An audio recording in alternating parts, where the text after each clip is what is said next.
Magandang umaga, tanghali at gabi sa lahat, saan man kayo naroroon.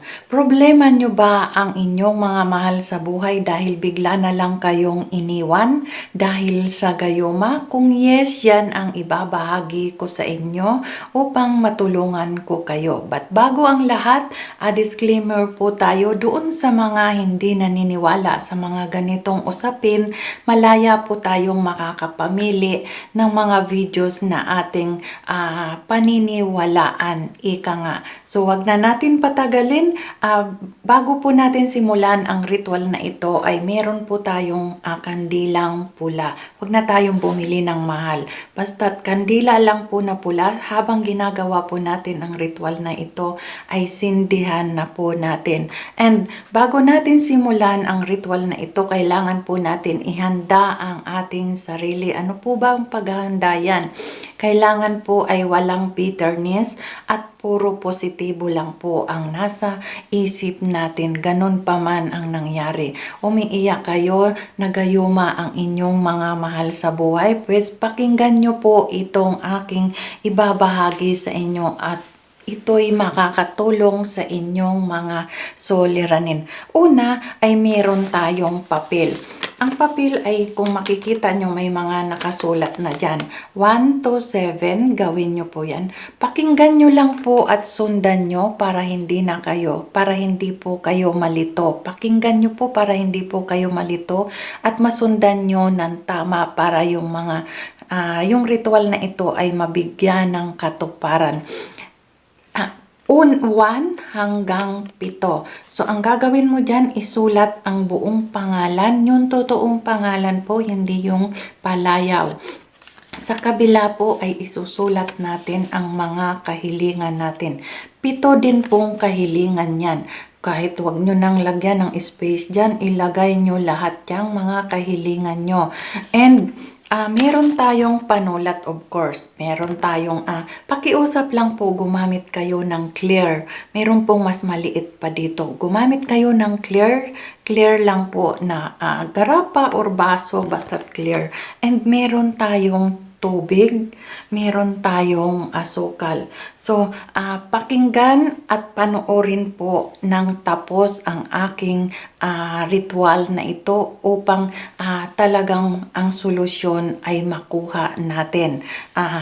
Una, nasulat na natin ang pangalan dyan at nasulat natin yung mga 7 kahilingan at 7 pangalan. Ang susunod nyo dang gagawin ay i-fold nyo yan ng pagganito. Depende sa inyo, i-fold nyo and kunin natin yung baso or ano man ang ginamit nyo, basta clear lang po. Ilagay po natin sa kanan itong pangalan at ang mga kahilingan natin. Takpan natin yan. Pakinggan nyo po kasi minsan hindi ako nakakapag-reply, natatabunan sa dami po. Hindi ko lahat nare-replyan, paumanin po dun sa hindi ko nare-replyan. Tiniklop natin at takpan po natin yan. Itapat, ilapit sa kandila, ipikit ang ating mga mata, banggitin ng 7 beses ang pangalan, at banggitin ang inyong 7 kahilingan. After nyong mabanggit, palipasin ang 1 minuto at paglipas niyan ay kukunin nyo to ng paganyan naman po at ilalagay nyo naman ito sa loob. Ilagay nyo po yan sa loob at itatapat nyo dito sa inyong bibig. Pumikit po kayo uli. Ganon din po uli ang inyong gagawin. Banggitin nyo ng 7 beses ang kanyang pangalan at yung 7 kahilingan.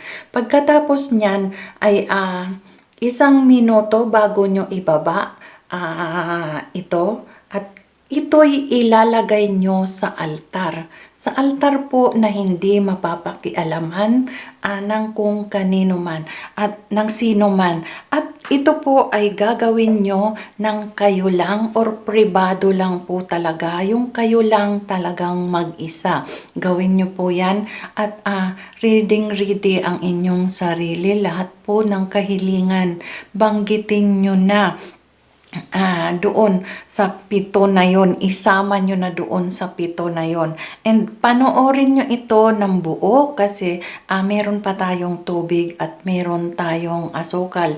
Ito ay gawin nyo ng Martes at kabilugan ng buwan at Biyernes. Alin po doon sa tatlo ang mapipili nyo? Halimbawa, ginawa nyo ng Martes.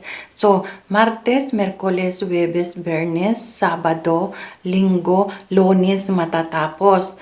Pagdating po ng Lunes, dito na natin gagamitin ang tubig at asukal. Ang tubig at asukal.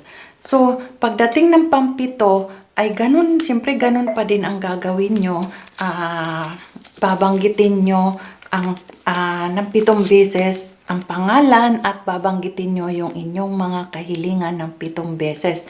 At ganun po uli ang gagawin. Pampitong araw na po ito ha. Pampitong araw.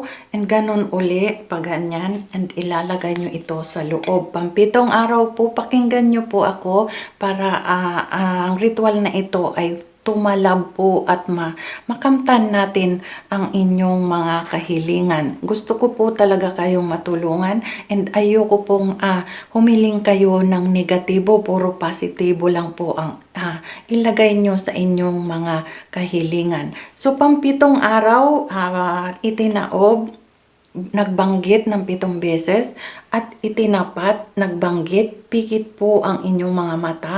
Pagkatapos ng 1 minuto bago nyo yan ibaba, ilayo nyo sa bibig nyo at ilagay nyo po yung asukal. So ilagay nyo po yung asukal na yan at ilagay nyo po yung tubig. So, nandoon siya. Ano po ang ating gagawin dyan? Pagkatapos ng pampitong araw, nandoon na naibuhos natin ang asukal at ang tubig. Bumilang naman po tayo ng 7 oras. 7 oras na nakababad siya sa asukal at tubig. 7 oras ang lumipas, ay maghanap kayo ng lugar sa labas ng inyong bahay na katapat ng inyong bintana or pintuan. Kayo lang po ha, talagang walang makakakita para hindi siya mapakialaman. So, siguro konting lang, hukay kayo, hukay ng sa lupa ba? Ihukay nyo at doon nyo ito ibuhos. Ibuhos nyo po ito at takpan nyo or tabunan at habang ginagawa nyo yon ay inuusal nyo pa rin yung kanyang pangalan at inyong mga kahilingan. So kailangan ay matupad ang lahat ng aking mga kahilingan sa kagustuhan kong mabuo, makontra yung gayuma na nasa mahal sa buhay ko, maalis and bumalik sa akin ng buong buo at walang halong kaplastikan.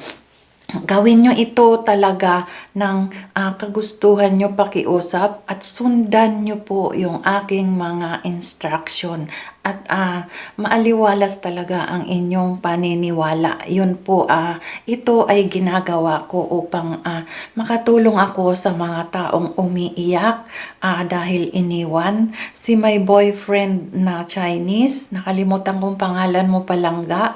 Ayan ha, sundan nyo lang po ito. Ito ay ritual, gayuma ang ating mga mahal sa buhay. Paano natin yan labanan at makuhang muli ang kanyang atensyon at maging higit na matamis ang kanyang pagmamahal doon sa asukal na nilagay natin. Sundan nyo po para doon sa mga nagtatanong hindi ko kayo ma-replyan, ulitin nyo pong panoorin at para hindi kayo magkamali. Pakiusap po, sundan nyo po at gawin nyo ito nang hindi lamang ginaya nyo lang ako at napilitan kayo. Hangad ko ang katuparan sa lahat ng inyong kahilingan at masolusyonan ang inyong mga problema. Ayan. Maraming salamat po sa mga sumusuporta sa akin at naniniwala. Kung may tanong po kayo, huwag kayong mahiya. Lahat po ng nandoon sa comment box ng aking YouTube ay 100% po yun ay ibibigay ko na ang aking pag-reply sa inyo para maliwanagan kayo. At kung hindi nyo naintindihan, panoorin nyo po uli bago kayo gawin para maging tama po ang lahat. Sana ay huwag kayong mawalan ng pag-asa at manalig tayo sa Panginoon. Hindi natin ito ginagawa para kalimutan na natin ang Panginoon. Igabay natin ang Panginoon sa mga ritual na ating gagawin at pakiusap ay puro positive lang po tayo. Ang underdog, yan po ang pinagpapala at yan po ang pinagbibigyan ng ating Panginoon. Naway naintindihan nyo at naunawaan nyo at masundan nyo ang ritual na ito sa gayuma na nailagay sa inyong mga mahal sa buhay. Maraming salamat po sa inyo and mag-subscribe po kayo mga palangga ko. Maraming salamat!